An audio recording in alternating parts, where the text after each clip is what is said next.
Election কমিশনের নোটিফিকেশনে বিজেপির ভোটের চিহ্ন সিম্বল নিশ্চয়ই আপনারা দেখতে পাচ্ছেন। এই দেখুন বিজেপির সিম্বল। একটা ইলেকশন কমিশন তাহলে কার ইশারায় চলছে, কার কথায় চলছে? নন্দীগ্রামের বিডিও চলে আসছে ভবানীপুরে, কারণ গদ্দারের নিজের লোক বলে ৭৩ জন রিটার্নিং অফিসারকে কালকে চেঞ্জ করা হয়েছে।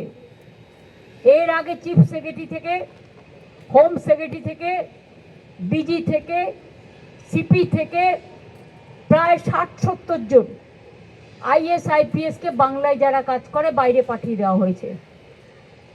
এবং কখনো কখনো বলে না ঠাকুর ঘরে কে, আমি তো কলা খাইনি। And now the cat is out of the bag. Election কমিশনের নোটিফিকেশনে বিজেপির চিহ্ন। তো ব্যাকডোর থেকে খেলছেন কেন? সামনাসামনি খেলুন, সবাই তো বুঝতে পারছে।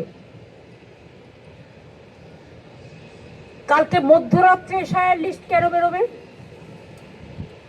এখনো পর্যন্ত পাবলিক জানে না। এখনো লিস্ট বুথে টানানো হয়নি, ব্লকে টানানো হয়নি, জেলায় টানানো হয়নি।